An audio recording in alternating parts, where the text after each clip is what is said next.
Well, low maintenance, I hear that often and I appreciate that. It's obviously fallen into disrepair, but I think the potential here for a sweet little urban garden is great. So let's take a look at what I have for you.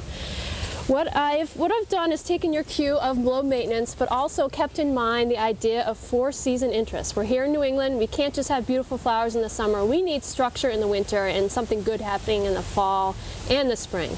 So let me start with the shrubs, which will provide the structure. I have two anchor shrubs here, which will be an oak leaf hydrangea. What makes something an anchor? Well, an anchor is a large shrub that will really give you that focal point in your garden that will always be there and provide some focus. So the oak leaf hydrangea that I have proposed is right here. It's a beautiful shrub. It'll have beautiful panicled flowers in June and provide fall color in the fall seasons. Hydrangeas grow wild in her native Portugal. Oh, that's perfect. Wonderful. Well, that's good to know. Another anchor plant or structure plant is this dwarf inkberry. It's a broadleaf evergreen, which will obviously be green all through the year. How big will that get? This stays about 3 feet tall, which is good to keep in mind with smaller gardens to think about dwarf plants that won't overpower it in time. And that dark green foliage will look great against the brick. Absolutely, absolutely.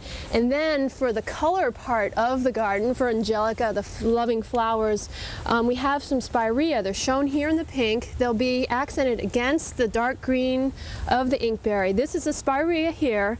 It'll have a branch structure in the wintertime when snow settles on. It'll be fabulous, and it has a profusion of pink flowers in the summertime. Oh, she'll love that. Yeah, She but will. it stays a nice low mound. That's the great thing about that plant. Absolutely, it's a great plant.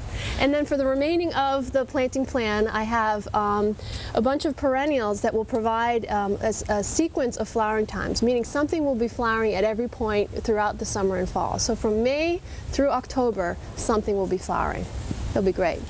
And I'm really excited about, there's going to be vines on either side of this plot to really bring the green out to the front edge. It's going to really, this vine's going to stretch over this rail here and really cover up this rail and provide a green welcoming buffer right here. So you're using this fall flowering clematis. Yep, it's a sweet autumn clematis. It's a fabulous vine. It can be very vigorous, but don't be afraid to cut it back to the ground in the spring if you need to. It's going to grow all along here, and this whole thing is going to be covered with white flowers. Sounds It'll great. be gorgeous. It'll smell great too.